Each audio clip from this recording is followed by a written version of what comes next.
to give Minnesota a 31-point third-quarter lead in the Insight Bowl. And then they rallied back to win 44-41. The previous record was 30 points. And that Texas Tech team was led by the late Mike Leach. And then Minnesota was Coach Mason. Oh, that's right. Yeah. Yes, it was. They got fired right after that game. 2007 New England Patriots complete a perfect game regular season, finishing 16-0 following a 38-35 comeback win over the Giants. And New England is the first NFL team since the 72 Dolphins, who went 14-0 to win every game on their schedule. But now it's a little bit different. 17 games, 18 games. You had 14. So, did you see what took place last night in the bowl game with Texas Tech and Mississippi? Very first play of the game. Cool. Texas Tech, it was very cool. Lined up in the air raid offense. Yes. And then let the clock run out, took the penalty, and Mississippi declined the penalty. That's awesome. And it was a tremendous show for now deceased Mike Leach. you know, you can say all you want about bowl games, but 2 to 3 games last night were phenomenal. Yes. I mean, the Kansas-Arkansas game, nuts. 55-53 was a freaking awesome game. The Ducks-North Carolina game, that was a great game. Yeah. As the Ducks took care of Tar Heels 28-27. And the Texas Tech Red Raiders, 42-25 are Ole Miss. Of course, what was going on there with Mike Leach, having coached at both places. Right. A lot of storylines there. And a local kid, Tyler Shuck, who Manuch works out, had a hell of a game, was the MVP. So that was good stuff last night. I thought it was great. Tyler Shuck will be coming back, Red Raider fans. He'll come back for one more year. He and 8 other starters made that announcement after the game, so good to see that. Today on This Day Report is powered every day by 72 Sold, America's leading home selling program. Home sellers, you need 72 Sold more than ever, and they have a solution for today's home seller market. You're making a mistake if you go the traditional route. 72 Sold has the solution. Go to their website, 72sold.com. Get your price, a higher price at 72sold.com. Our Chevy random fact of the day, and that takes us to one Tom Brady, which seems like he makes our show every day. TB12, your buddy. As the NFL, the average NFL career, depending on the source, is a little over 3 years. Now, Brady's been in the league for what is a remarkable 23 seasons. He has reached a milestone that no one since George Blanda had accomplished, right? So it's an astonishing stat. About 30% of the entire population of the world is younger than Tom Brady's NFL career. How crazy is that? So there was an interesting tweet that went out that I think it was Tuesday or Wednesday. Tom Brady had officially spent 50% of his lifetime in the NFL. It says days between Tom Brady being born and being drafted in the NFL is 8,292 days. Days between Tom Brady being drafted in the NFL and today, including today, was 8,292. It's amazing. It really goes in the league at, 22 years old, 23 years old, yes. And he's still playing 23 some years later. He could end up playing again next year. Might be Vegas next year with Josh McDaniels. So it didn't take long for one of the big beer companies to capitalize on a golden opportunity. I think it's called Lasco Brewery. It's in Sylvania, and it's the biggest beer producer there. Wasted no time whipping together a recovery edition beer, which was for Luca. It's called Luca Lasco, and it's a recovery beer. Will you turn your sound off, Manuch? Thank you. It's giving us feedback on our streaming. So that was kind of cool. They didn't waste any time to get that recovery beer. I thought that was neat. I mean, it's funny. I'm gonna go get the refreshments. He's looking for a beer, pure, European. Where's the beer? Got to go get refreshed after 60 points, 20 rebounds, and 10 assists. Amazing. Which we may never see ever again. That was an amazing step. Until Luka does it again. Yes. ESPN is raising the price of UFC pay-per-views to $79.99. For all you folks that used to pay $74.99, they added $5. So there you go, $79.99. Next hour, we're going to talk about the top stories of 2022, but just going into that part of our random fact today brought to you by our friends over at the Valley Chevy dealers. There's 10 locations throughout the Valley. Top trending athlete searches of 2023. Top three were Antonio Brown, Serena Williams, and Joe Burrow. Top trending sports team searches were the Phillies, Celtics, and Warriors. And the top trending rules of searches, rules of for a game or a match or something like that, was rules of curling, rules of hockey, and rules of cornhole. Curling. Wait a minute. Rules of cornhole? Yeah, That was a tough. there are some. There are? Oh yeah, yeah. You guys are too old to play cornhole. Oh, No, we played. please. Hey, we played cornhole. We flipped the bags. We were at Good Monday Night Tailgate. We do that. We have a competition. Me and Jax, I kick his butt every time. I would take my money on Jax all day long. all cornhole is yard darts. That's all it is. Well, yeah, you could do underhand or overhand. It just depends. Yard darts. That's all it was. Mobile sports betting is expected to hit 80 billion. Wow. This year. 80 billion wagers in 2022 so far. We still got a few more days. That is astonishing. Does it just say that America is a degenerate gambler? Addicted to gambling? Must be. We're all degenerates. You're going down that path. I'm curious to see 3, 4, 5 years from now, over 100 billion with everybody betting on this. But so many people bet on just, so many ancillary things. Well, okay? yeah, they bet on props. Yeah, but if you got like credit, they're enticing you more and more and more with all the credit you have. Oh, sure. So it's just like that. If you're a cocaine addict, they put it just right there on the table. Well, I'm just going to have a little bit today. And maybe a little bit more today. Yeah. And maybe a lot more tonight. But that's how it's going to be. This is going to bring, talk about the government finally going total tax revenue and making some of the money back. You can make that. Hey, for the last 20 or 75 years, Christmas Day has always been an NBA tradition, but not this past year as the NFL scheduled a triple header to go up against it. And sure enough, they dominated the ratings. That was expected, as the three games averaged just under 23 million viewers.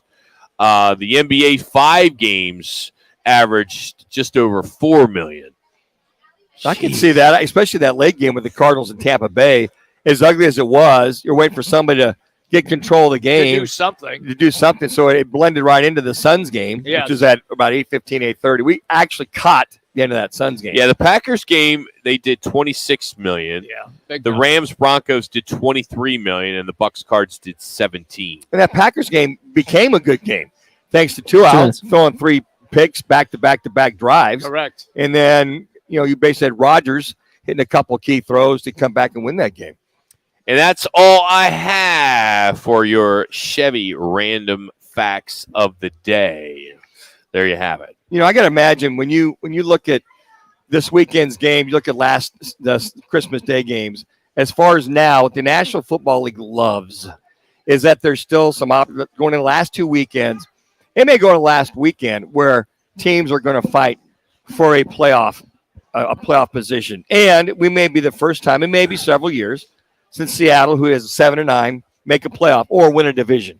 The NFL owners love seeing this. Everybody's got a chance. If I would have said at the beginning of the NFL football season that the Detroit Lions still have a shot to make the playoffs if they went out and they get a little help, if the Washington Commanders, the Seattle Seahawks, the New York Jets, I just mentioned a couple of those teams, the Carolina Panthers, they all have a shot still to be in the playoffs. And here's the thing. On top of that, Jimmy, is look at all the trade of CMC to San Francisco. Yes. You had a quarterback starting for Carolina, Baker Mayfield no longer with the team with the Rams. Sam Darnold basically given up for dead, who's come back and leading that charge. You got the Jets, whose number one quarterback last year, Zach Wilson, looks like he may start maybe this week if Mike White can't go, and they still got a chance. So much movement.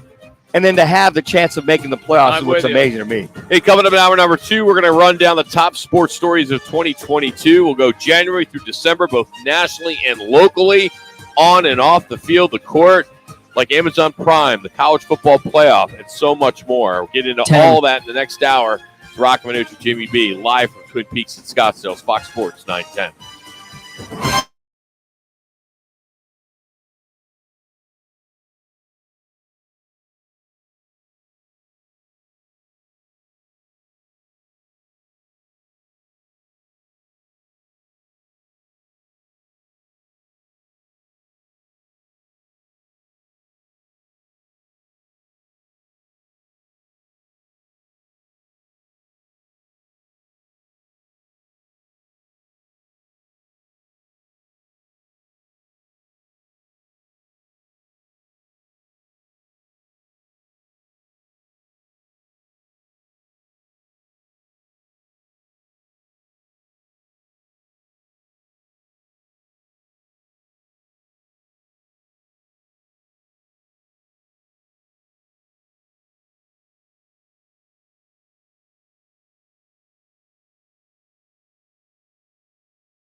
Calling all sports with Roc and Manuch with Jimmy B. Proudly sponsored by On Air Sports Marketing and is powered by the injury attorneys Lerner and Rowe. In a wreck and need a check? Make one call, that's all. 602-977-1900. And always online at lernerandrowe.com. Now time for Calling All Sports with Roc and Manuch with Jimmy Guys are hot. on Fox Sports 910. Hope you have a nice afternoon. Roc, Manuch, Jimmy B, and Jax and Ben. We got you covered today as we are going to dive into the top sports stories, both nationally and locally, of 2022. As I ask you guys right out of the gate, start with you, Manuch, and make it quick. All right. Number one story of 2022 in your mind. Ooh, number one story?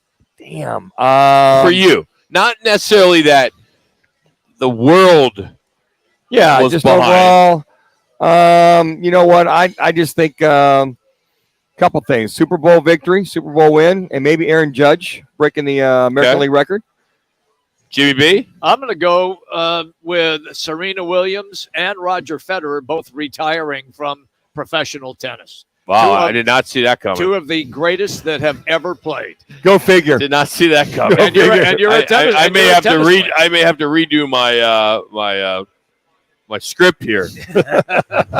He threw another one at you, didn't he? No, I had those in there. Yeah, But that's right. so what I did is I decided to just go from one end to the other end of the internet and pulled everything from January through December that I felt personally. Okay. This is my list, not Manuch's, not Jimmy B's, Ben's, or Jack's, and it's up for discussion. There's no right or wrong top stories, but the way we're going to kind of break this out over the next hour is the first hour kind of go through half the year, then we'll have the next half of the year, and then we're going to break down January through December when it comes to Arizona sports. Everything from the hole-in-one at 16 at the Waste Management Open all the way to what we just found out with J.J. Watt retiring.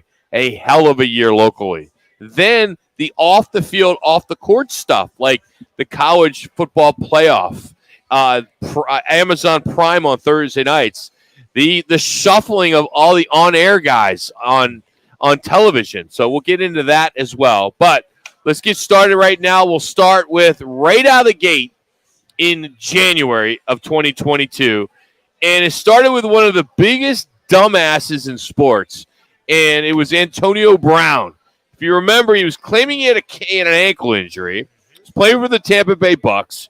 He refused to re-enter the game there against the Jets there in the Meadowlands. Instead, he removes his jersey, and he exits the field, and it looked as though he was flipping some people off, but he was literally waving to the crowd.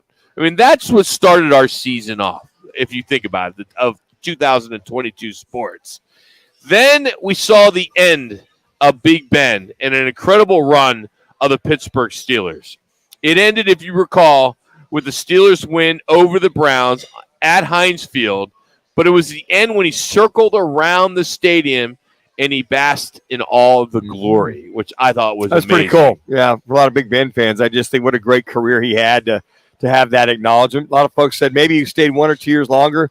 Pittsburgh Steelers fans didn't care. They loved to see Big Ben, and it was time. Like a lot of guys, it was time for him to go. He really struggled the last couple of games. We then get into February, and you had the Winter Olympics in Beijing, China. Of course, a lot of controversy with games being held in China. But we had some notables, and this was for Jimmy B's big snowboard fan. Shaun White completed his 5th and final Winter Olympics. Finished in 4th place with a finish there. Lindsay Jacobellis, Yes. 36. She won the snowboard cross to end her 16-year drought, and she became the Team USA's oldest woman to win the Winter Gold. And that was really it. But when you break down that Winter Olympics, Norway was the most successful nation, both in terms of gold medals with 16 and total medals with 37, followed by Germany, China, and then U.S. with 23 medals and only 8 gold. So, that was an Olympic that I think a lot of us we're intrigued to watch, and we wanted to see what was going to happen. Thank goodness it didn't. There was no big spreader there in China. Yeah. That was the one thing, and I think that the a lot of folks, their silent protest, not paying attention, not wanting to watch the Olympics in China. We did, because it's just like I enjoy watching athleticism from that standpoint. So locally, the Waste Management Open was underway there in late January, early February, and some of us witnessed it. I was one hole away. Oh boy! But on the craziness of 16, when Sam Ryder's shot went right in the hole, and here's how it went down on television. This just moments ago. Sam Ryder taking it right at it. Talk to me. Come on. Oh my God. There's liquid coming down. There's beer going everywhere. We are covered in beer and other liquids, I believe.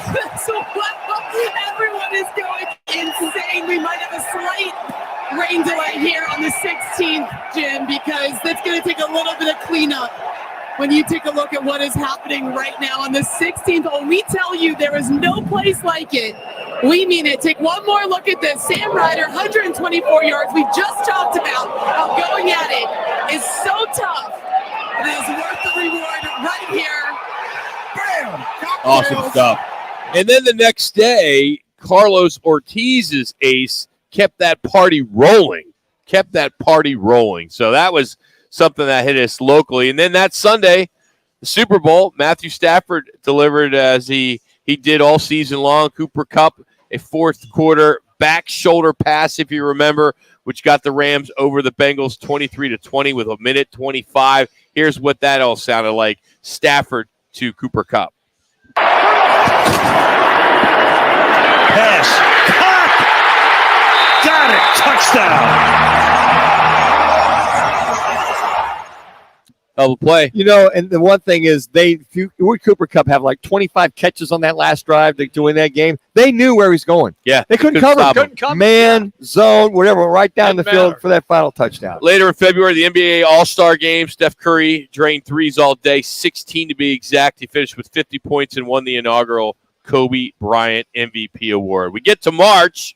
Greg Popovich, San Antonio Spurs coach, wins 1,336. He breaks an NBA record held by Don Nelson, his one-time boss at Golden State. You look at what he has accomplished in 26 years. I know many of you Suns fans not a big fan of Greg Pop, and I understand I'm the same way. But he has won 5 titles and 3 Coach of the Year honors. We also find out that the Live Tour is out. There was a letter that went out on March 16th to players with Greg Norman talking about the new Live golf tournament. Was LIV? Was it Live? No one knew back then. Remember, everybody was calling it something else. Phil Mickelson makes all that noise as he openly criticized the PGA Tour for its obnoxious greed. Really? The 6-time major champion? I mean, are you kidding me? So for nuts, we went back and forth. Do you like the Live Tour? Do you not like the Live Tour? Right now, it's here to stay. We'll get more into that a little bit later because it's still in courts, and the courtroom drama has been going on all year round. The trial isn't expected to begin until January 8th of 2024. Right. We have a whole year of this nonsense. In the meantime, millions of dollars are going to those Live guys. You got it. Big time. So March Madness, the big story with the tournament was St. Peter's, if you remember.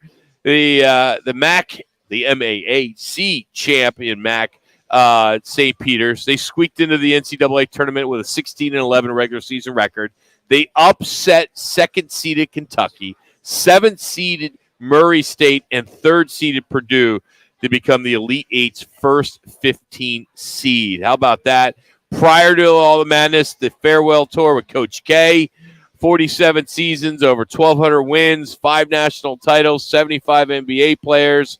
And he got there late. I mean, he basically took his team, and we thought maybe they were going to go, but they ended up losing to UNC, who ended up getting into the championship as Kansas. That was a great game. Great game. Yeah. Kansas was down 15, and they were down 15 at half. And then all of a sudden, one of the largest comebacks in NBA in NCAA history, So it came down to this play. 4.3 seconds remaining. UNC had a chance to tie it, send it in overtime, but this is how it all went down. Once in a while, 3 for 12 during the course of the year from 3.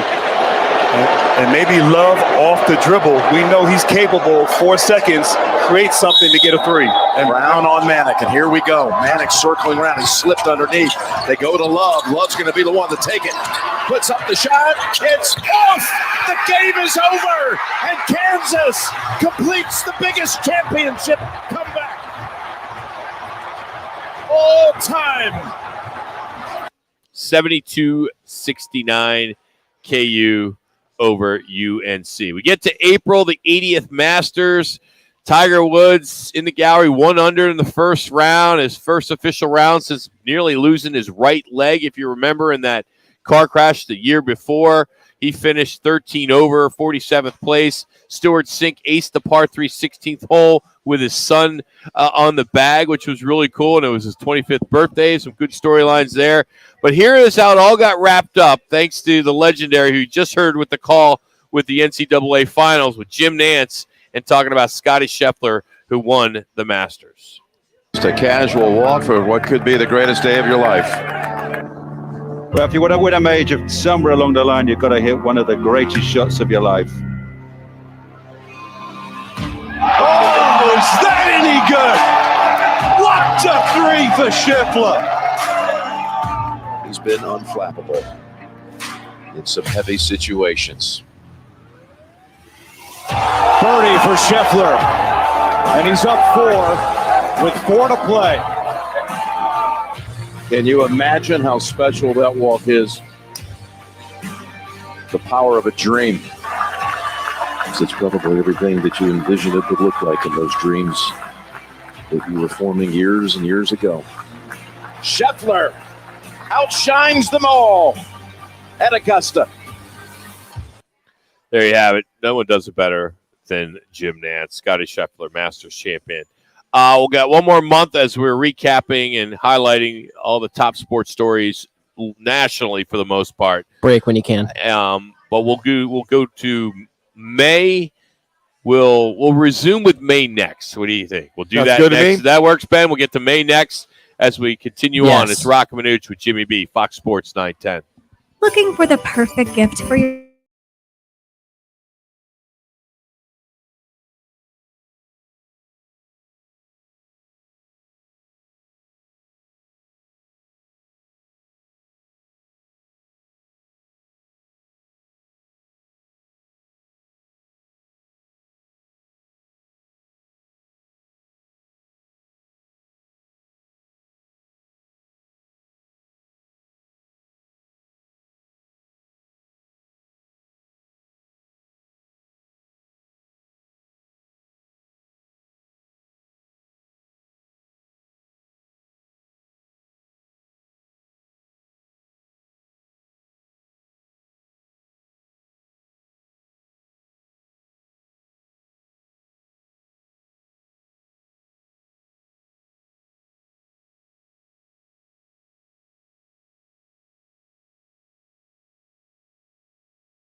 round loser in the playoffs last year. Jokic was home in Siberia, excuse me, when he was surprised with his second consecutive MVP trophy. Some controversy there, but he got it. You know, you give him the credit. I think the Nuggets would have liked to go on past the first round, but that wasn't the case. Staying with that, 5-time All-Star Al Horford had finally got to punch his ticket to the NBA Finals, if you remember that. This is all in May. We had Doncic and Booker with that Twitter feed. They were kind of going at it, if you remember, in the Western Conference semi-finals. It was great. They were going back and forth. And then the Western Conference Finals on the line for Game 7 as the Mavs and the Suns. It's just one thing you want to forget, right? I mean, Luka, 35 points, 10 rebounds, 4 assists, played in 30 minutes, and the number 4 seeded Mavs defeated the number 1 seeded Suns 123-90. Game was over at halftime. What a bad game. That was over at halftime. And then 4 straight after the Suns beat them with 11 straight. Correct. Over 2 years. They come back when the last 4 in that Game 7, it wasn't even a contest. At that point, you went, something's amiss. Was it COVID? Was it injury? What was it? But Luka just went off like Luka does. Something really cool happened in the College World Series regionals. In separate games in the regionals, ECU's Bryson Worrell and Auburn's Cole Foster homered from both sides of the plate in 1 inning. The feat matched only 3 Major League Baseball players in 146 seasons. You think about that. So the rarities that are, especially there in Omaha.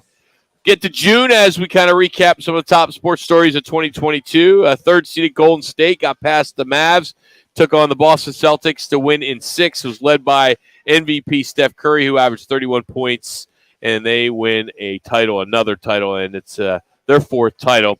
Also in June, the USFL was reborn. 320 players are keeping their football dreams alive as the reborn USFL came to fruition in June of 2022. In front of no fans, but plenty of TV coverage. I'd have all the teams play at one location. In Birmingham. Hopefully that changes a little bit this year. I think they have two two places here, right? We do. Next year will be 3. We make it to July. Joey Chestnut continued to be the best professional eater in the world as he downed 63 dogs to earn his 15th Nathan's Famous Dog Hot Dog title.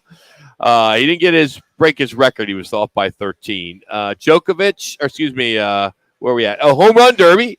Oh no, this is for Novak Djokovic. Djokovic won his 4th consecutive Wimbledon title, 7th overall, leaving him 1 shy of Roger Federer's record.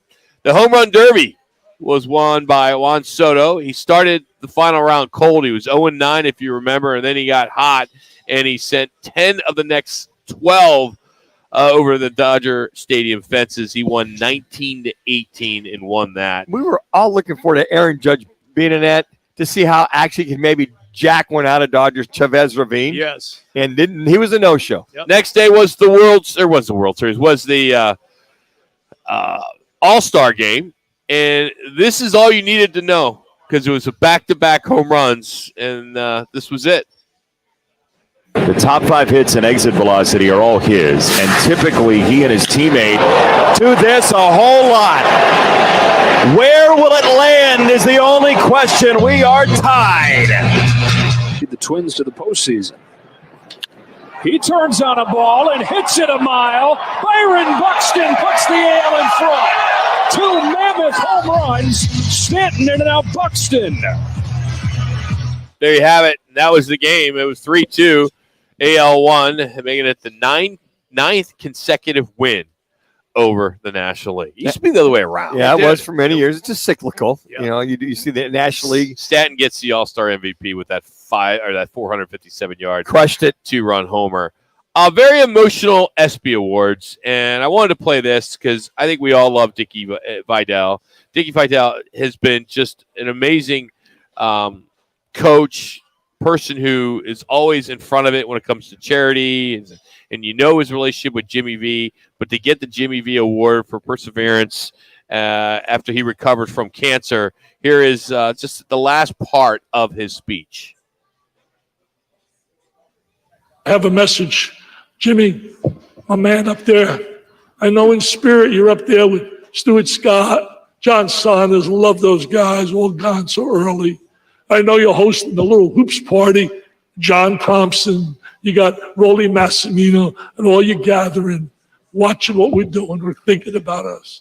And I will tell you this, Jimmy V, my man, we are not going to stop. Stop chasing the dream of raising dollars in your dream. Jimmy's dream was to beat cancer. And we must do it because it doesn't discriminate. It comes after all. In fact, I want everybody in this room that knows somebody they love, knows somebody in their family, or maybe themselves, that's battled cancer to please stand.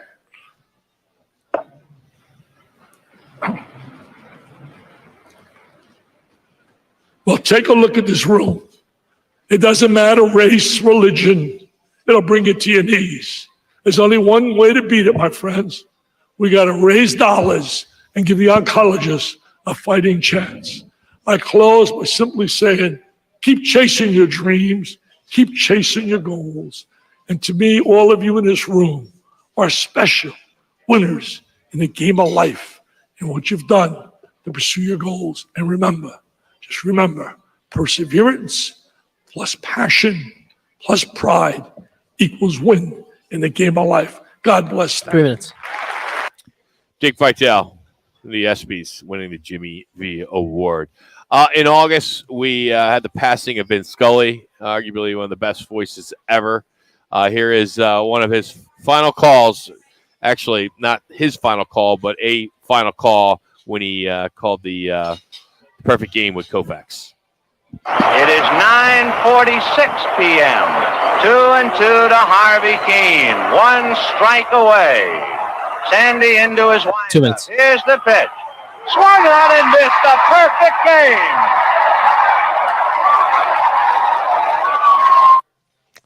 Yeah, Vin Scully passes away at the age of 94. We get into September, and Serena Williams, Roger Federer walk away from tennis. Big story there. Of course, everything that went on in that final match at the U.S. Open. We also got to October, and Aaron Judge, the home run king, as he clobbers his 62nd home run, passing guys that also wore the Yankee uniform in Babe Ruth and Roger Maris. Tennessee topped Alabama 52-49 for the first time since 2006. If you recall, the crowd teared down the goalpost. Huge story there. Philadelphia, who entered the midsummer record in baseball at 21-29. Everything changed when Bryce Harper homered in the 8th inning in the pennant-clinching 4-3 win over the Padres, and it got them into a run for the World Series. We saw a brawl in the Michigan State 29-7 loss at Michigan. If you remember that one, 8 players were suspended, 7 assault charges, and $100,000 that was fined by the Big Ten. In November, the catch of the year, which we'll play a little bit later with Justin Jefferson, the World Series with Dusty finally getting his. Ohio State, Michigan, as Michigan averaged 59 yards on 6 touchdowns as they thumped the Buckeyes 45-23 in the Battle of the Unbeatens. And then we get to December. The World Cup starts. And, of course, we know how the World Cup ended with Argentina and what was arguably the best game of all time or match in all time. USC quarterback Caleb Williams runs away with the Heisman. He got 544 of the 929 first-place votes. We also saw Brock Purdy, who got in his first career start, orchestrated a 35-7 blowout of the Tampa Bay Buccaneers and became only the first quarterback ever to debut with a win over Tom Brady. We lose Mike Leach at the age of 61. Alex Ovechkin gets a hat trick, 800 and counting, and then the Vikings down 33 points to the Colts at half, come back behind Kirk Cousins, and they do it, and they come back and win on Greg Joseph's overtime field goal to win 39-36. So that was your 2022 top highlights and lowlights of 2022. Next, we'll get into specifically the Arizona sports stories, from Brittany Griner in jail in Russia to all the off-the-court stuff with the Phoenix Suns and how it all ended with Kyler Murray going down and the Arizona Cardinals. That's all coming up as we continue on. It's Fox Sports 910.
Mavericks.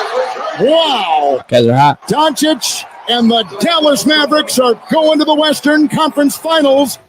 Hope you're having a great afternoon. Roc and Manuch with Jimmy B here on Fox Sports 910. We just finished up our January through December national top stories of 2022. Now we're going to dive into some of the local stories, and we'll kind of quickly get through this. But if you go back to January and how it all started for the Arizona Cardinals, wild card weekend, Cards at Rams. You got these two incredible offenses, both averaging over 26 points per game. Kyler Murray's healthy. Matt Stafford's got all his weapons he needs. Two of the best offensive gurus going at it. and two quarterbacks that people felt are some of the top two quarterbacks in the league. But the outcome, a blowout, an absolute blowout as the Cardinals get beat 34-11. Now remember, the Cardinals limped into that wild card. They had lost 4 out of the last 5. They did. They lose 5 out of the last 6. They were playing bad football, where the Rams were playing very good football. This guy named Aaron Donald was having a field day with whomever they played. And you just felt the Rams were just on that mission. They had all the weapons, Matthew Stafford, running game, passing game, and they had a hell of a defense. So we felt to be a little closer than it was. But again, Kyler Murray hiccuped, and he threw up all over the place in that game, and that game was over early, very early. The Suns and Robert Sarver, all the off-the-court stuff got a little serious as the Suns created a confidential internal employee hotline because of the investigation. That hit on January 25th of this year. We get into February, Waste Management Open, 2 hole-in-ones. How great was that, with the first one being Sam Ryder, then the second one, Carlos Ortiz. That was a lot of fun. We get to March, and then the Sun stuff just starts to boil. Sarver to speak with investigators as part of the NBA inquiry, and then Al Sharpton calls for the NBA to end the Suns investigation and remove Sarver now, which ended up happening. And then while all this is going on, the Cardinals announced that Cliff Kingsbury and General Manager Steve Keim have both agreed to extensions. Sure. Yeah, why not? And they're going to get the contract through 2027. As they should, Rock. Yeah, 5-year extension for not winning. Oh. And then the Cardinals, they released Jordan Hicks, but re-signed Zach Ertz. That happened in March. Late in March, a win over the Denver Nuggets. The Suns clinched #1 spot in the Western Conference and the league for the first time since 2025. So there's some positive going on with the Suns. It's also the end of an era as the Coyotes' final season at Gila River Arena comes to an end, and they finished their season with 57 points, the worst record in the whole Western Conference. That wasn't good. That wasn't good for them. Not a lot of highlights to get into that. We get into April, and the Suns get their 63rd win over the Lakers. That was April 5th, which also eliminated them from both playoff and play-in contention, that being the Lakers. So you like that. We love that. Suns set a franchise record for the most wins with that 63. But we find out Adam Silver says the Board of Governors meeting says the investigation is certainly is closer to the end than the beginning. And Sarver retires from his Western Alliance executive chairman because of what was going on. That's the bank that he was. Cardinals were busy. They re-signed A.J. Green. We were all pretty excited about that, if you remember. Yeah. Solid possession receiver. And they picked up the option for Kyler Murray. Yeah, they did pick up that option. $29.7 million, which is guaranteed for 2023. We get into May, the playoffs. The Suns defeat the Pelicans in 6. That was the first round. Then they faced the Dallas Mavs, where they lost in 7 games. We knew all about that. But we then find out that Hopkins is going to be suspended for 6 games. Correct. Right? We knew he had some issues. Was it that early in the year? It was May. Yeah. May. Oh, I thought it was like June, somewhere in there. That's first close. 6 games. Yep. They do sign Darrell Williams, the running back, that being the Cardinals. Yep. You get into June, not much going on other than the Diamondbacks. They won only 9 games in June. 16 losses, included a 4-game losing streak and a 5-game losing streak. We get to July, got some drafts, the NHL draft, and the Yotes had 3 first-round picks. They had a total of 10. That was a lot, if you think about it. The NBA draft with the Suns, no draft picks, if you recall. They were among 8 teams that didn't have a first-round pick. They didn't have a second-round pick. But the front office changes started to kind of build even more so with the Suns. Jeff Bauer, I think was his name, he left as vice president of basketball operations. And you heard that maybe Larry Fitzgerald was going to kind of be more involved in the operations of the Suns. Not sure if that ever really happened because everything that was going on with Robert Sarver. The heat is on. Then we find out that the Cardinals and Kyler Murray signed the 5-year, $230.5 million contract extension. $160 million of that is guaranteed. and it's going to run through 2028. So and there was some controversy there with the homework. Oh my gosh, the contract, the homework that was in it. I think a lot of, you bring up a lot of drama in with some of the things that happened, Rock. I think way back in January, February is the Instagram post by one agent for Kyler Murray to start that. The other thing too, I think of as you're kind of going through is in the April draft by the Cardinals. They don't have a choice till the second round. They take a tight end. In Trey McBride, and that's at Colorado State, not a guy from like Ohio State, Wisconsin, or SEC. Or somebody that's needed for that team. Merrill Kelly, we're still in July, proved he was one of the top 10 starting pitchers in the league. He dominated all of July, becoming the National League Pitcher of the Month, as well as the Player of the Week. We get in August, we still had some good news regarding the D-backs, as Zach Gallen became the National League Pitcher of the Month for August, if you recall. I mean, he went an insane 44.1 innings without giving up a single run. And he passed Brandon Webb's 42 scoreless innings that he set back in 2027. And aside for him, or 27. And you talk about Merrill, if it wasn't for the ineptness of the bullpen, this team, you're talking about only 9 wins in the month of May. You talk about a team when you got that kind of pitching, they can just get that shored up, so to speak. They might see some of those victories. That team with a decent bullpen could have snuck in the back door of the wild card with that kind of rotation going on. It got real ugly in September for the Suns as the NBA announced the conclusion of its investigation, suspending Sarver for 1 year and fining him $10 million. We know what happened after that. That wasn't good. Arizona State Sun Devil football team, after starting the season 1-2, Herm Edwards was fired on the 18th. Sean Aguano took over as interim, and the Devils finished 3-9, their worst season since 1946.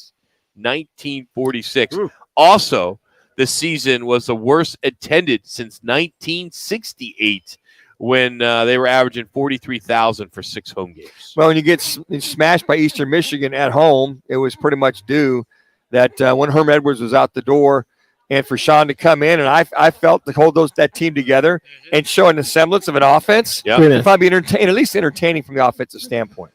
Mullet Arena opens up in October for the ASU hockey team. The Mullet and the Coyotes. Capacity is just under 5,000, so that'll be their home for a while. Coyotes played 3 of their 4 games close to home there, including that win over the Panthers. The D-backs ended the season 74-88, 4th place in the National League West. I do think, they improved 22 games from last year. Right. But I think if you really look at the young talent on this team, I think there's potential. I think fans are getting excited about the future of this team. I just think if you look at some moves, you get some bullpen help, maybe another starter. I think, hey, the way that they at least scored runs, they just couldn't hold anybody down once the starter got up in the games, and they basically were pouring gasoline on the fire. Andy Isabella was cut by the Cardinals. Max Williams was cut by the Cardinals. They added Robbie Anderson. Justin Pugh was out with a season-ending ACL. We get into November. We find out that spring training season tickets go on sale for the first full season since 2019. It's been that long. Arizona Wildcat football team, under their second year with Jed Fish, they take care of ASU 38-35 in that rivalry game. They finished 5-7. After that, we then find out that the Sun Devils have hired Kenny Dillingham as their next head coach, the former coordinator for the Oregon Ducks, and Chaparral grad takes over for the Sun Devils. And I remember they did that press conference at like 11 o'clock in the morning on that Sunday. Yes. I understand that. Zach Ertz out for the season in that injury against the Rams. Same with DJ Humphreys out. Then all the conversation with Sean Klugler and with the alleged he groped a woman in Mexico, and all the talk of that, hey, it might have been Steve Keim, not him, and that thing still, they haven't closed the book on that one yet. And then how about ASU basketball? Blowing out Michigan 62-87. That happened in the middle of November. Then we get into December. not good. Kyler Murray tears his ACL. Cardinals officially eliminated from playoffs. Budda Baker selected to the Pro Bowl, but then he's out with a fractured shoulder. Byron Murphy now done. He's on the IR. And then J.J. Watt retires. But the positive was the Suns sold, and they now have a new owner at $4 billion. And let the drama hopefully stop. But I think there'll be more fallout from a lot of individuals since the NBA's dived back into it. And it all ends with Saturday, Arizona State in basketball. Go Devils. What a way to end the year. Yeah. That'd be nice for the Sun Devils to upset Arizona at home if that could happen. Yeah. That would be amazing. Hey, coming up, there were some things that happened off the court and fields, and I'm going to dive into some of those next, like transgender athletes, college football's revolution. So we'll dive into some of that as we continue on. It's Roc and Manuch with Jimmy B, Fox Sports 910.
Great to have you with us. This is like a college atmosphere here. It's crazy. Doing our top stories of 2022, and there you heard Amazon, which took over Thursday Night Football. That was week 2 as the Chiefs met the Chargers, and you had Al Michaels providing the commentary with Kirk Herbstreit, which was different to see those two guys, but they became the first streaming provider to nab into the exclusive weekly NFL game. And we were lucky as fans to be able to go into Twin Peaks and be able to watch it on DirecTV. Anxious to see how it's going to move forward with all the YouTube Sunday Ticket. We'll dive into that in a moment. But Amazon taking over for Thursday Night Football. I'm just glad we had it so I could at least watch Brock Purdy in one of those Thursday night games. Oh, selfish reason. If there's anything, but it was, okay, you got Amazon Prime, and I'm like, about a year ago, honey, why do we have this? Okay. Oh, okay. Now that the NFL's Thursday games, let's keep that bad boy. College football's revolution.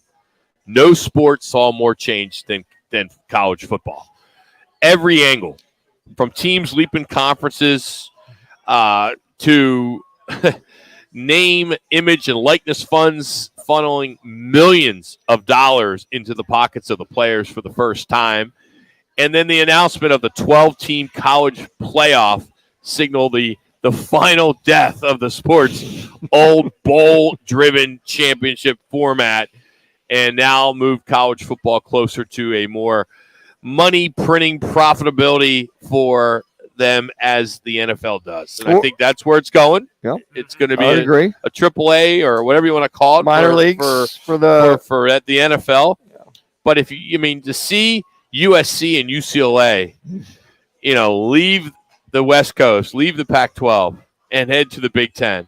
And then Oklahoma and Texas, as we knew, are heading to the SEC. Right. Just so many changes. Well, the so many changes. Power of the almighty dollar, Rock, and your conference, if your conference doesn't pony up and go get the TV contract that you should with your value as a program like USC and UCLA, and somebody else entices you to pay $25 to $50 million more than you're receiving from your current TV contract, how can you blame them? And if the state's not going to step up, USC is a private school, but if UCLA is not going to get that money in return, they're going to move on, and where they're going to follow the cash. And it's not just a few million; it's multiple millions. And we're not done with teams being rated out of different conferences, schools, I should say. Yeah. Being rated, we are far from being over with. I don't call rated. I call being enticed to go to another school for another $50 million on par. This was a year where icons left the stage, from Coach K at Duke to Roger Federer in tennis to Serena Williams in tennis to Sue Bird in basketball to Tom Brady. For a short time there in February. What was that, like 10 days? Yeah, I think so. Was it actually? It might have been. It was only like 10 days. Yeah, it was pretty short. Yeah. He needed a do-over. He had a mulligan. He deserved a mulligan. Giselle might not have approved that mulligan, but he wanted one. We also saw a year where an NFL and an NBA owner went under fire. Robert Sarver, of course, with the Suns. Daniel Snyder of the Washington Commanders. That was real ugly. And then Sean Watson, and he agrees with the NFL to 11-game suspension and a $5 million fine. Buddy comes back, and it's been somewhat quiet. Yeah, we're not in Cleveland to see if there are protests or anything, but it's pretty quiet. And some of the top sports media stories. It was a busy year in media, and I think one of the biggest was the whirlwind of announcers. As you saw, Al Michaels' contract with the NBC expired right after that Super Bowl. He goes to Amazon. Troy Aikman surprised everyone by moving from Fox to ESPN. Then that started the domino effect. Then you got Fox that had quickly replaced Joe Buck because he got let out of the Fox deal and goes to ESPN. Kevin Burkhardt comes in to replace Buck as the lead NFL announcer. I think hasn't missed the beat with Greg Olson. But you also know they signed Tom Brady to a big contract, which we'll talk about in a minute here. And then Kirk Herbstreit comes on with Al Michaels for Thursday Night Football. And the only ones that didn't move were Jim Nantz and Tony Romo on CBS. Mm-hmm. Everyone else changed. I mentioned Tom Brady. He signed what was reported a $375 million contract, which will take into effect when he retires. Not sure when that'll be. It looks as though with Derek Carr now not playing, he may end up in Las Vegas with the Raiders. Tom Brady for one more year. Josh McDaniels, his old offensive coordinator, might be end up there. The NFL Sunday Ticket goes to Google. That's a 7-year deal. We'll stay tuned for that one. Valley, Arizona, and they're part of Sinclair, and the regional sports networks, they're hemorrhaging with money right now. Yes. And it's a nightmare. I just got rid of my Dish and went to Cox because at least Cox has Bally's Arizona. Right. Dish doesn't. And it's a joke. You can't watch the local teams. They got to figure that out. So you got the Big Ten signs that huge media rights deal without ESPN, which was surprising to see. Apple signs a deal with Major League Baseball and MLS. So much went on in that world, and I thought that was somewhat interesting as you look at. I thought Jim Nantz announced this will be his last year of the final of the NCAA March Madness. Give somebody else an opportunity. Yeah, but I think he's just part of that whole thing. When you hear that game, you hear him, all the broadcasts. It's just been part of, like Dick Enberg was for many, many years. That's correct. You think of Gary Bender prior to the Dick Enbergs of the time. You have those are voices that you Jimmy Princeton, Jimmy B back in the day. Back in the day in the NBA. I mean, did you go by Jimmy B or you went by Jim Princeton? Yes, I did. Really? Jimmy B. You just went with Jimmy B when we tagged you? Why not? Really? I mean, it was never Jimmy B. It was never Jimmy B, right? No. It was always just Jim. Yeah, just Jim. Then the Roc and Manuch with Jim. It doesn't fly. It doesn't boring. work. It doesn't work. Doesn't fly at all. But hey, going into 2023, maybe it'll slow down when it comes to the media stuff, the sports media stories. I'm anxious to see how the college football all kind of works out, and how basketball will start diving into it as well. But what a year when you look at what has occurred in sports, on and off the field, off the court. A great year, to say the least, in regards to sports. But one thing that's been somewhat universal in Arizona sports was injuries. Yeah, that's Suns. Boy, they've been just banged up. And the Cardinals, more importantly, they really were banged up. When you're talking about 14 guys on the IR with 2 games to go, you got inactive, your questionables. But it was 10 plus like the third week. It was. And I thought that Howard Balzer talked about so many of the starters, how many games they have missed. But Rock, this seems like this is ongoing with the Cardinals. What I noticed about the National Football League, all the different line changes for so many teams. Philadelphia, they've been standing pat. They're healthy. You think of their offensive line. You think of some of the other teams that are up there. San Francisco, they're healthy. Those teams are at the top. The one common denominator I feel when you study them is that the offensive lines have stayed pretty much intact without the injuries. And their top stars have not been getting hurt either. That wraps up our 2022 look at the top sports stories in Arizona. Nice job, Rock. Yes. What a year. It was a year. Well, some of those highlights. Happy New Year to everyone. You got it. You listen to Roc and Manuch with Jimmy B. Fox Sports 910.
of the beautiful girls from Twin Peaks. It's Turn me up a Peaks little bit. Picks. The Twin Peaks girls are the essential ingredient to the perfect lodge experience. Each week, our girl next door Twin Peaks contestant takes on a Fox Sports 910 listener for 3 games. Get the most picks right and win a $25 man card for one of the 4 Valley Twin Peaks locations: Scottsdale, Phoenix, Glendale, and Tempe. Don't forget man-sized Coors Light draft specials every Thursday at Twin Peaks. Beer. Time for Peaks Picks. Guys are hot. That's right. We'll take the 5th caller at 602-260-9191 for our Twin Peaks Challenge, which is powered every Thursday by Coors Light and Blue Moon. You'll compete against Allie today from the Twin Peaks in Scottsdale for a $25 man card. That's worth a few ice-cold Coors Light man-sized beers right now. Again, 5th caller, 602-260-9191 as playoff implications are on the line. Week 17 kicks off tonight. The Titans and the Cowboys in Nashville. That is your Thursday night game. First place in the NFC South is also on the line when the Panthers head to Tampa to play the Bucs. Commanders are going to try to hold on to that last wild card spot in the NFC as they host the Browns. Meanwhile, you got the Dolphins holding on to a 1-game lead for the last wild card spot in the AFC.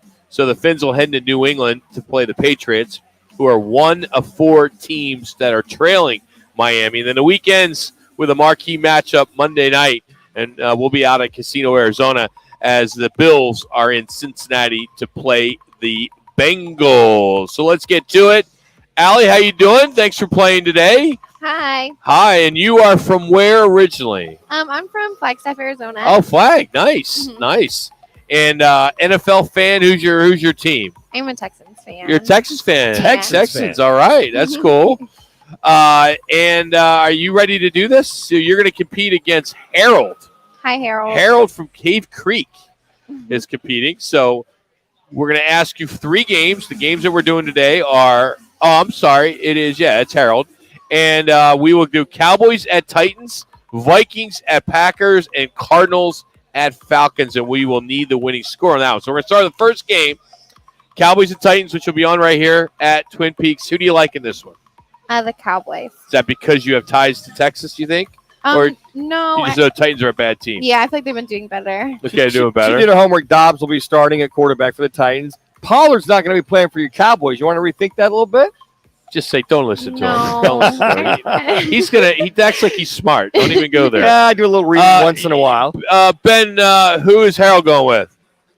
Harold said he's going with the Titans. Oh, Titans. man. All right. All right, second game will be the Vikings at the Packers. It's in Green Bay, outdoors. Packers must win. Vikings have pretty much clinched the division. Who do you like in this game? I think the Vikings will win. You're going to go to the Vikings? Yeah. All right. Going to make it happen? Ben? The Packers in this game, the dome team traveling to an outside weather cold team. Okay. All right. All right, then the final game, that is the Cardinals will be in Atlanta to take on the Falcons. I need the score in this game, too. The winner and the score. Allie? Cardinals. Cardinals. And what is the score going to be? That's all right. You're allowed. Don't be bashful. You're allowed to say it. You're from Arizona. You should be rooting for the Arizona teams. 23. To what? To what? What's the Falcons going to get? So it'll be lower than 23. 11. So 23-11 will be the Cardinals over the Falcons. And then just for the heck of it, what did Harold go with? Harold took the Falcons over the Cardinals 30-3. Must not be a big 30-3. Wow. Way off. That's a blowout. All right, Harold, good luck to you. Appreciate you playing. But we are out here at the Twin Peaks in Scottsdale. And when does happy hour start there, Allie? We have happy hour from 3 to 6, and then we have reverse happy hour from 10 to close. And they get Coors Light and Blue Moon specials on Thursday. Kicks off the football season, right? Yep, that's right. And you're talking to your man next to you here, Dan Manucci, who is could be your grandfather. Her father. Her father. If he was going to order a Coors Light, okay, draft, what would you recommend? He's not a big drinker.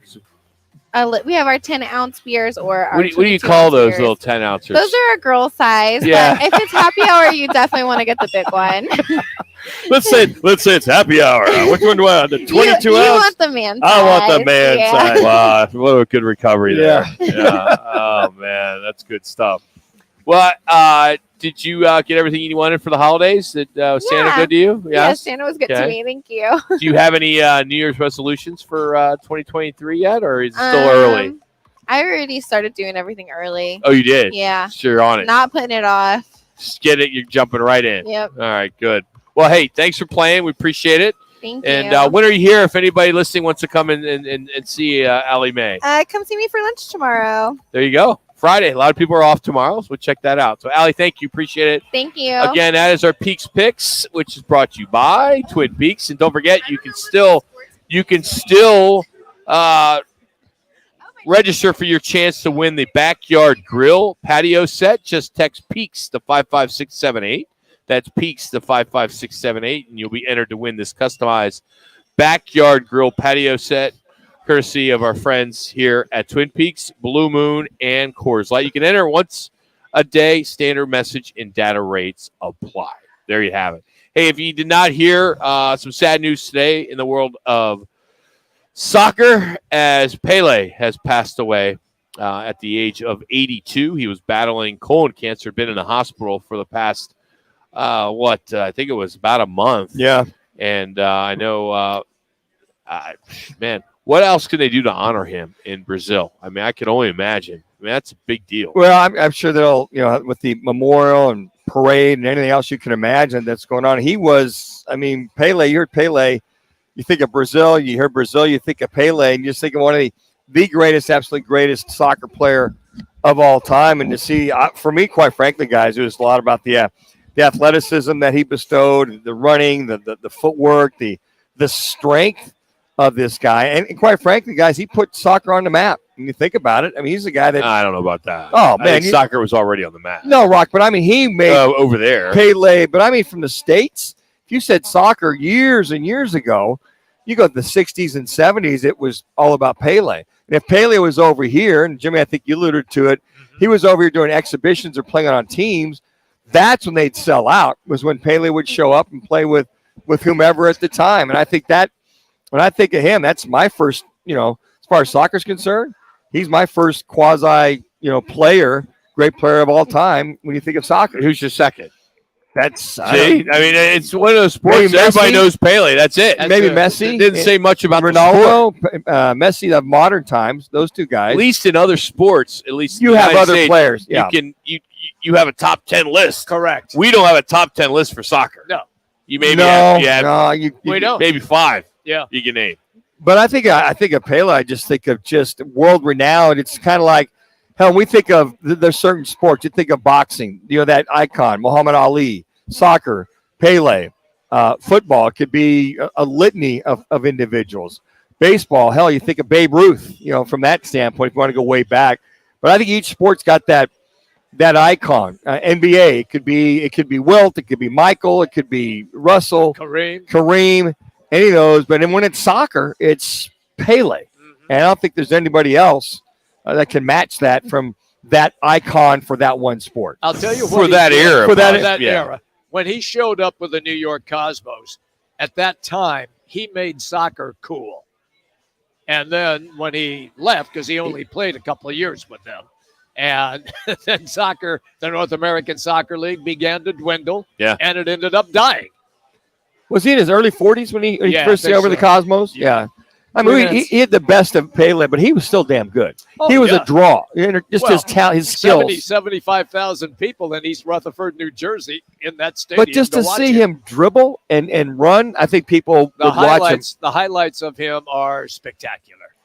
A beautiful game. Yeah, that's what they call it. Hey, we have a 4-pack, 4 tickets, great seats for Saturday's Arizona State basketball game in Tempe. 5th caller is all you got to do, and the tickets are yours. And I will personally email them to you. 602-260-9191. Consider it a late holiday gift from Uncle Rock. Very nice, Rock. 4 tickets. Very nice. Jimmy will vouch that the seats are outstanding. Yep. And it's 12 o'clock game, Saturday. And the only reason why I am not going is there's a bowl game going on in the market. So That's right. The Sugar Bowl is going on. Kansas State, Alabama. No, it's the Fiesta Bowl. Okay. I gotta pick up my my yellow jacket from the dry I cleaners. see. Which one? Ready. Which one? The new one. Okay. We changed it a little bit. Oh, did you really? Yeah, it's a different yellow. Different color. Yeah. It's a yellow, but it's Century 21 type yellow. It's So it's changed a little bit. So instead of mustard, it's more like It's a little brighter. Okay. Yeah, the mustard was kind of a not Dijon. It was Dijon. It was Regular. It was French. It was French. It was more French. Yes. French is mustard. And now it's I don't even know what's they're a little brighter now. Okay. I don't know if that's good or Since not. you've been there for 25 years, you get like a special jacket. You get like special emblems on your. It says Fiesta Bowl. You like a number or a pin or something like that. No, You like the I don't military get guys? anything. You You just no, show up. You fundraise. You do your thing, and no. I mean, I didn't even get my media stuff. I gave it to Jax. Jax is representing me in the media. Wow. He got a shirt. He got a backpack. Yeah, he's got Nothing. I get it. There you go, boy. I'm on assignment. I'm on assignment. It's on assignment. I like that. Yeah, I picked that up. I appreciate it, Uncle Rock. Yes. Hey, we like underdogs, and we're going to tell you all about them next. It's Roc and Manuch and Jimmy B from Twin Peaks in Scottsdale. It's Fox Sports 910.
around backing an underdog. Not Roc and Manuch with Jimmy B. They're all about the dogs. Time now for the guys' dog picks Guys are hot. on Fox Sports 910. All right, our underdog picks of the week, as we're out here at Twin Peaks in Scottsdale, brought to you by the new sports book of the CAZ Sports Bar in Casino, Arizona. So a recap, our results through the 29th, which is today. Last week we didn't do well. Manuch was the only one to get one. We won 1-4 as a group. I lost Bears +8 hosting the Bills. Lost that. That dropped me to 11-5. Manuch coming on strong with the win at Packers over Miami. He's also 11-5. Jimmy B, he's now at 500 as he had Atlanta at Baltimore and the Falcons +7. Lost that. Ben and Richie all were in the Eagles. They were like Jacks. Thought the Eagles were it all. And I saw that coming. 1 point. +5, 1 point. And lost that one. So there you have it. Ben and Richie are 11-5 as well, with myself and Manuch. Jack's 5-11. Woo! So that turns our attention to this week. So let's get started on this week's underdog picks. Underdog picks. Let's start with the guy who grew up playing tennis, and his dog Guinness beat him last year in the fan pickup. Hey guys, you ready to let the dogs out? Rock, you got a lock? You know, I looked at all these, man, and I just thought this is a tough week. Really. And I'm just kind of going back and forth, and I just had to get the highest spread I could find because I was looking at Rams and Chargers, which I had it at Rams +7, but it's a home game for both of them. Cowboys in Tennessee +9.5, but now we just found out that Dobbs is going to be the starting quarterback for the Titans. Right, that's right. So I can't go that route. Just because it's a rivalry, I got to go Denver Broncos +13.5. They got a good defense, that being the Denver Broncos. They're a huge underdog. 13.5, that's gigantic. I know it's at Arrowhead. I got to go Denver Broncos. Didn't the Rams score 51 on them, though? Manuch, you played the game, so this should be a no-brainer. All my dogs. Give us your dog of the week. I'm going to go with the Rams, the Chargers. Chargers are favored by 6.5. 7. It's 7 now? Okay, good. Oh, good. I look at it and go, Baker Mayfield's kind of sort of got this Rams offense down. They're doing very, very well. The tight end is in play once again. And, the Chargers, they're a little inconsistent. Their defense is doing a little better. Still waiting for their offense to get on track. I don't see a high-scoring game, but I think the Rams at least cover at 7.5. I'm going to go with the Rams on this one. Finally, he's not Jimmy the Greek, but he's been calling the game for over 40 years. What about the dogs? What about the dogs? Jimmy B, what's your underdog pick of the week? Well, what happened is Manuch looked at the rundown No, I and saw didn't. that already No. had taken the Rams. I think the other way around, Jimmy. And, I do this at nighttime. You wake up about noon. I grabbed the Rams as well. I agree with you that Baker Mayfield has changed the total dynamic of that Rams offense, despite the fact there is no Cooper Kupp. They have all kinds of issues defensively as well. I really think that Pick your own damn dog, Jimmy. The Chargers will win the game, but I'm going to go with the Rams, All right. keeping it close. I'm updating some lines here. Yeah, you okay? are, yeah. So, wow. So the Denver game is now 12.5. Uh-oh, everybody's hitting All right, it. so we got to change it to 12.5. All right. Interesting. But I find this Tennessee Titans-Cowboys game, Titans are now +14. Wow. +14. Well, with Dobbs playing and the Cowboys pretty much wanting to try to solidify their positioning as far as seeding is concerned, I think that's a little motivational factor there. Pollard not going to be playing tonight, but and the Titans are and they still got a chance. So it's interesting. No, they don't. Well, Titans aren't playing for anything. Well, we got to look at Dobbs. You look at finish the season strong. You just look at anything. No. Derrick Henry getting another 1,500 yards. They have nothing to play for.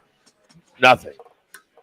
Seriously, Manuch, you can't sell me that they're playing for something. They're playing to win. You got a bottom line. Hey, if Dobbs is playing, I would do this. I'd give Derrick Henry the ball 33 times. See if he can get 200 yards rushing. All right, Derrick Ben, where Henry's you not going with, playing Ben? Well, to answer Manuch's question, Derrick Henry's not playing tonight either. For those that don't know, this is one of those rare occasions where the game this week doesn't matter because it's going to come down to the divisional next week against the Jags. That's Exactly. why both teams are resting their players. That's why Derek Carr's not playing. Ryan Tannehill's going to be out for the season anyways. But regardless, my pick, I'm going to take the Denver Broncos plus 12.5, not because they have a good defense, but because we have a trend now. Teams that fire their coaches always tend to come back and play better. You see the Panthers were a huge underdog the week that they fired their coach, Matt Rule, came back and beat the Bucs. You saw everyone make fun of the Colts for firing their coach and bringing in a guy who had never coached before outside the high school level. They come out, they win. It's their only win, but they come out and they win. I like the Broncos here to even possibly upset the Chiefs, but that's not the game. I'll take them to cover easy, 12.5. So did you get Richie's approval on that? Richie actually called me this morning. He was panicking. He was freaking out. He said, Okay. "Ben, what are we going to do? Good. What are we going to do?" Good. And so I helped him out. What'd you So say it's all about good. Derek Carr resting? He met Derek, the running back. Oh, Derek Henry. Yeah, Derek he Henry. meant Derek Henry, Derek Carr is going to rest too. Yeah. He's resting for a Yeah. long time. Yeah. So he's The rest of the year. going to come to Arizona and be their quarterback until Kyler Murray is back. Jax, what are you going with, dude? You're 5-11. Oh yeah, well the current line right now, obviously we made the rules for 3, so it's 3.5. Yes. I'm taking the Vikings 3.5. I don't know why they're the underdog. I can't hear anything he's saying, guys. All right, we can't hear Jack. Oh, you can't. Jax, are you on? Oh, yeah. my- Manuch, give me your headset. Yeah, give me your headset real quick. All right, real quick. Manuch talked enough. Vikings already. 3.5 against the Packers. There Yeah, he they're is. hot right now. Packers are kind of struggling. I understand they beat the Dolphins, but Aaron Rodgers has been inconsistent. Give me the Vikings in this one. All right, there you have it. So there are our picks for this week for our underdogs. In our fantasy football league, which all of us are involved in, I thought last week I won it all. And I beat Jax, who had an amazing regular season, only one loss. I was like 9-6 or something like that. So now I have the home wreckers, which is Kevin Rowe for the weekend. All right. For the championship, for the Super Bowl. And if I beat him, I get to keep the TV that I have 3 in my minutes. garage. See, I thought you already won all that. I see? did too. Yeah. I thought you I don't already know. had. Whoever runs the league has done a piss poor job of running it. Yeah, all I know is Jax was counting his yardage with between the two running backs last week. You had Woods and Jax. I forget who you had, but they're going back and forth in that game last week. He was coming down the wire. Yeah, Eckler. Yeah, exactly. And I have the lead in fan pick'em. With Yeah, all you don't win anything, so it doesn't Well, matter. I don't care. That was Just with pride. That was more important for That's me. it. And you're up by 10 wins. Yeah, you are, Jim. How'd you do won that? that already. You can't. But it runs for the whole season. Yes. So it runs through the big game. So 2 minutes. Oh, not it just does? regular season. Oh. Yeah. I made a big jump, Jimmy. Watch out. I'm Anybody coming can up. sign up, Fan Pick'em, as we have give $50 gift cards every week. You just go to fanpick'em.com. So that's a great deal. Great deal. This is a big weekend for college football. Of course, the Fiesta Bowl with TCU and Michigan, and then the Peach Bowl with Ohio State and Georgia. We're going to catch up with the icon. He was an iconic coach in Georgia, Jim Donnan, who coached Manuch at Kansas State. He was a longtime coach at Marshall as well as Georgia. He's going to break it all down for us next. Always a treat to catch up with Coach next as we continue from the Twin Peaks in Scottsdale. It's Fox Sports 910.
Dejon Edwards in the backfield and gets in motion out of it. Bennett throws on the run. Bowers, touchdown. Guys are hot. 3 catches on the drive. The last one's in the end zone for number 19. Georgia football been a heck of a story as of late. There's a highlight there courtesy of CBS. And joining us now is the former Georgia coach and coach of Dan Manucci back at Kansas State. And he's in the National Football Foundation College Football Hall of Fame. And that's Jim Donnan, who joins us now on the right to the guest line. Coach Roc with Manuch and Jimmy B. How you doing, buddy? How are you? How you doing, Coach? Hey, I'm doing great. It's that time of year. I mean, that's when you call me to talk about these big games. So we got a big one over here in 2 days. Coach, we call you in the summer. We call you all the time. Come on. We bug you a lot, Coach. I'm not bagging on you. I'm just excited. I mean, I'm the Warner sisters. So, Coach, Ohio State's playing that card. Hey, we're not getting the respect and this and that. But we all know the Buckeyes have struggled against SEC teams in bowl games over the years. You think this one's going to be a close one, or you think that Georgia's just too strong right now? Well, from their standpoint, I mean, they got a really good reprieve after having a bad fourth quarter against Michigan, and they certainly got some talent, particularly skill position and quarterback-wise. But defensively, they don't go against a lot of really high-powered offenses in that league of theirs. So I think that's where they're going to have a little trouble against us because they give up so many big plays. They brought in a new coordinator from Oklahoma State who really likes to run that kind of sick-em defense where they come after you all the time. And we got a real experienced quarterback that does a good job of, calling the plays at the line. So I think the biggest question mark for them is how they're going to slow us down. But, a lot of times you stop yourself, so that could happen too. But I like our chances, though. Coach, when you watch Stetson, we've talked about him a lot, but what you talk about him getting out of the bad play and making a good play, is he literally like an offensive coordinator on the field his last 2 years really understanding this offense? Well, he's definitely old enough to be one, that's for sure. Right. He was looking at that guy from Oregon coming back for his 9th year and looking to see how he's going to do that here. But I think for sure the one thing that I've always wanted in a quarterback is intellect and ability to process something. It's one thing to do it during the week, but when the band's playing, a lot of kids can't do that. So he's got a real high IQ and a real high football IQ. So you put those two together. Plus, the one thing people keep talking about around the country that I watch Georgia play is how well he plays in the big games. But the reason he does is because they put the focus on his movement and his ability to run with the ball and play action and stuff.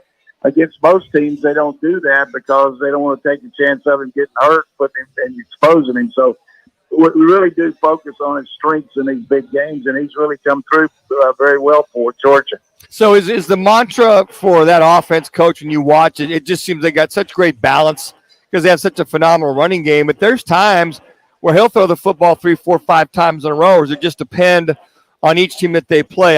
It's so diverse, it's just hard to pin down.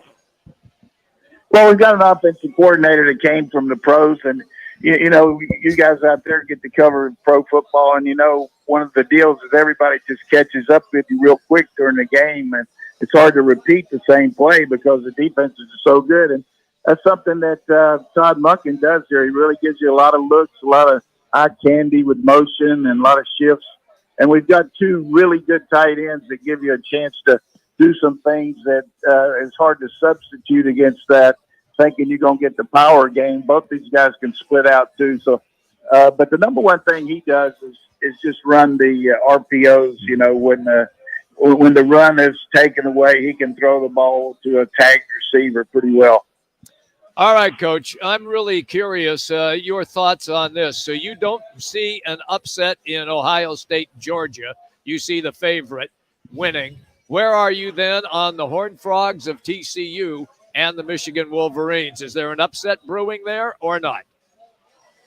One thing that you got to be really aware of is just the fact that team from TCU has just made it a real year for being able to come from behind and adjust during the game. A lot of second half comebacks.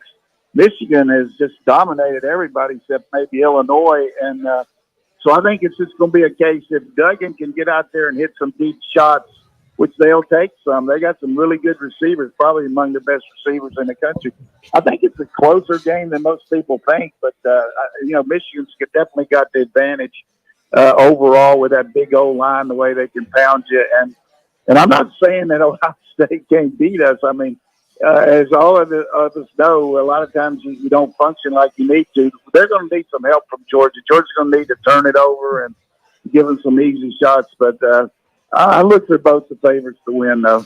Coach, what is it about Sonny Dykes' offense that he does that you have guys wide open and can make those big comebacks at the end of games?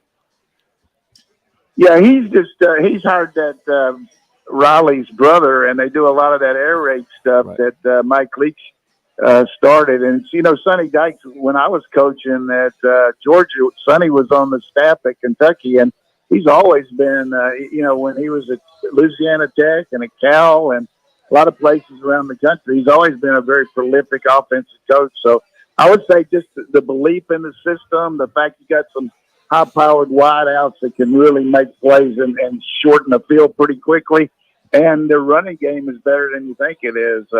Their defense, though, is one that gives up a lot of yardage, but plays really well in the red zone. Coach, you know this better than anybody because you lived it. Explain how difficult it is to be a head coach at a high-profile school, and I'll use Michigan here, where Jim Harbaugh arrives. They think he's going to deliver the moon to them, and it doesn't happen. And then you have fans and everybody else calling for him to be gone. He restructures his staff. Then he beats Ohio State. Then he gets to the playoffs. Then he beats Ohio State again this year, and he's back in the playoffs again. Is it just so topsy-turvy that coaches, you guys just learn to live with that? Or how tough is it to live with? Well, it's all based on, you got to have players that, and certainly staff has something to do with it. But I think a very similar situation with Jim at Michigan, at Kirby is here at, they're both coaching at their alma mater, and you're going to get a little bit more of a backing there if things aren't going exactly like, everybody wants. But if anybody's ever come off the mat, Harbaugh, last year he went into the season with a restructured contract and had all these bonuses intact. But, he's a very competitive guy. He was like that as a quarterback. And he almost won the Super Bowl at San Francisco. And he's gotten that team up where they've won 2 successive Big Ten championships. More power to him. The other thing that's really saying about this is both of these guys' dads were coaches. So, Jack Harbaugh, great coach at Western Kentucky, and Kirby's dad was a great high school coach here in the state of Georgia. He's Jim Donnan joining us here on Fox Sports 910, Roc and Manuch with Jimmy B. Coach, the transfer portal, do you see a light at the end of the tunnel where there'll be some control? Because it really seems like it's really changing the landscape of college athletics, especially in recruiting. Hey, it's a runaway freight train right now. I mean, there's no light there. It's just a complete dynamo. I mean, there's no, nobody's checking on anything. I mean, they don't know what to check on. I mean, how can you accuse somebody of cheating when you don't know what? But I'm just telling you right now, there's more money being delivered out there now than I've ever seen in a collegiate situation. Not that we had that much before when it wasn't legal, but I just think it's just out of control. I mean, some of these guys, what they're at. I mean, I know a guy that couldn't play dead in a Western movie for another team that's in the transfer portal that wants $80,000 a month. Yeah. Wow. And I mean, that's more than Manucci makes. 3 minutes. So when you were recruiting Manuch, Coach, I was already there. Oh, no green shakes? No. I think Coach bought me a soda pop. I had to come up with some green to keep him there, though. When I got there, he just went. But how about Manuch? I mean, he's got to be the leading quarterback guru in the country. He's got guys stacked up like cup sandwiches. That guy last night played for him for Texas Tech, Brock Purdy. I mean, you need a cut, man. You got to get some of that. That's pretty impressive. You know, Coach, I'm just happy to have him, happy to be here. If they buy me a bologna sandwich once in a while, I'm happy. You know how that is, Coach. It's just Coach, he's full of it. His head is so big. It is. All he wants to do is talk about his kids on this show. 3 hours of every kid. There's nothing more rewarding, though. I mean, I did it a little bit after I got out of coaching, but not so much to see these guys go on and play and have success, but just see what all they've done with their lives. You know, I got 2 quarterbacks now. One of them has just graduated from UCLA dental school, and another one just got involved in a couple of franchisee chicken places. It just makes you feel good, doesn't it, Dan? Yeah. To see these guys come out there and have a little bit of 2 minutes. success in athletics, but also once they get out of it. But I know it's good to see those pictures. I see you all the time on Facebook. You got about how many you got out there now? About 350. Well, Coach, don't shortchange me. 352. Yeah, it's 352. But I think, Coach, the one thing, and Tyler Shuck did mention a feel-good story. He's going to come back for one more year at Texas Tech, and it's good to see guys that will stay at a school for a period of time. And is this his 3rd school? No, it's only 2nd. Only second. Jeez, That's Oregon. But, I mean, they had 8 starters that are coming back to Tech, so that's kind of a good thing when you see so many of these guys moving around.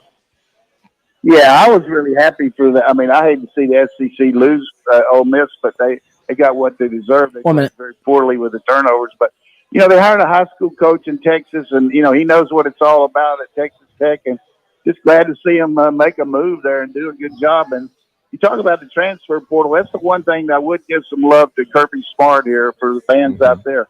We lost 15 guys last year to the pros, 5 in the first 2 rounds, and 13 in the transfer portal.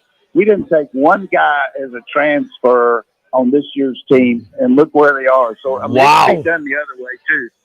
That is awesome. That says a lot. Done the other way. That says a lot about his recruiting ability, not to have to use a transfer portal. That needs to get out a little bit more. More people need to hear that. That might be good. Yeah, but I'm sure everybody's going to do a little bit more of it. But, hey, I tell you, a team you got to watch out for. Again, Alabama just completely destroyed everybody in recruiting this year. I mean, unbelievable. They even came in here in the state of Georgia and got 2 of the top 5. I mean, Nick's back's against the wall. He's going to come out firing. Well, they could give each mom and dad $100,000 a month, and works out pretty good. plus the sisters and brothers. Yeah, exactly. Hey, Coach, the great thing about this job for me is having you on periodically. Yeah. It's always a pleasure, Coach, to have you on. And Happy New Year. Yeah, and the other thing, this is 2 times in a row I've had Rock on. I mean, he told me on 3 times a month, didn't he?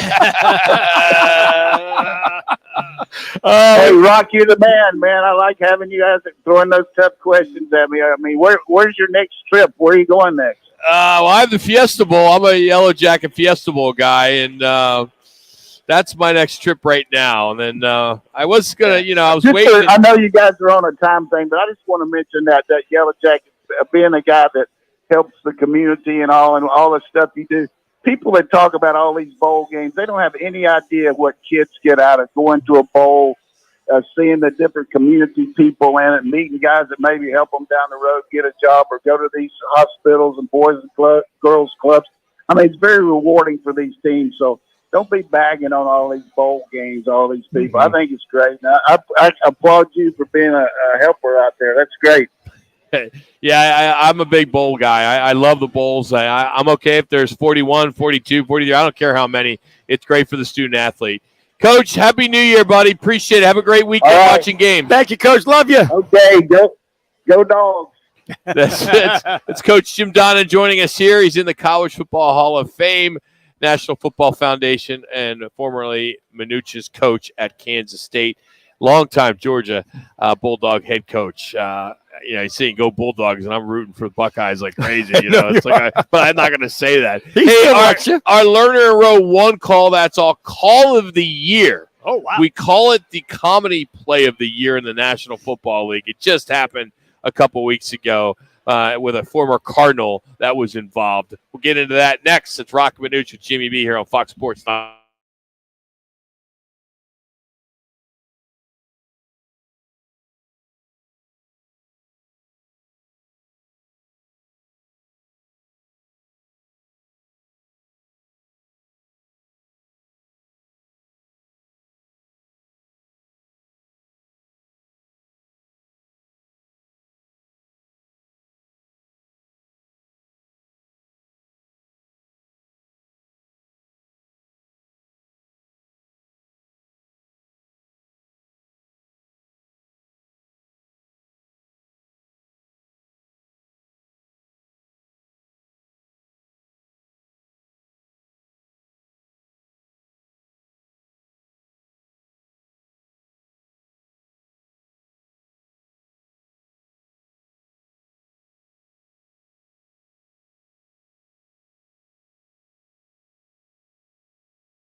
Call of the day. If you're looking for a full-service law firm, just make one call. That's all. 602-977-1900. Lerner and Rowe, voted Arizona's best law firm. All right, we have a one call that will be our call of the year, and then our runner-up call of the year. The first one is more of a comedy play. And it has to do with the Patriots and the Raiders, if you recall earlier this month when this happened. Mac Hollins out on defense. He's all the way back. Stevenson. Is anyone going to? Is inside the 30, flips it back. Stanford band nowhere in sight. Oh, it's picked off. Oh no! Unbelievable! Oh wow! Incredible! Chandler Jones takes it in and wins the game for the Raiders. That was just bizarre. Is that the dumbass play of the year? All the above? Worst, the dumbass, comedy play of the year. jackass, comedy play of the year. It's 24-all. You're going into overtime. What the hell are you doing? Talk about somebody had a moment, want to get away. There are no words for Justin Jefferson. The Vikings wide receiver set records in his first couple seasons in the league. He's had some great games. He had a catch of his life, if you recall, earlier this year. I'll just go right to it because this doesn't give it justice because it's radio, but it may refresh your mind on what it as you saw it. Because if anybody who follows football saw this catch this year, as they were facing a 4th and 18, the Vikings were trailing 27-23. And Jefferson just jumped up for a prayer from Richard Cousins and made a catch that some say is the best catch in NFL history. Cousins back to throw on 4th and 18. He's given time. He wants Jefferson. Climbs the ladder. Oh, my goodness! Justin Jefferson pulled it in. The catch of his life keeps the Vikings' hopes alive.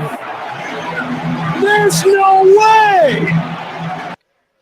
10 catches, 193 yards, and a touchdown, but he saved his best for the final drive regulation, and that was the catch of the year. You still watch that? Climbing the ladder, jumping up with the one hand, pinning it, bringing it down, and staying in bounds on top of all that. So do you put it above Odell Beckham's catch? Yeah, I do. Oh, I would. Yeah. Yeah. That was a hell of a catch, too. That was amazing. What's on tap, which is powered every day by Roc and Manuch, Jimmy B, and 72 Sold. Tonight, it's Maple Leafs at the Yotes on Bally Sports, Arizona at 7 o'clock. And it's the Cowboys and the Titans. Titans aren't playing anybody because the game means absolutely nothing. It's next week that matters for them. So they're not playing anybody. They're just going to, but they still want to win, and the spread is 13.5. Yeah.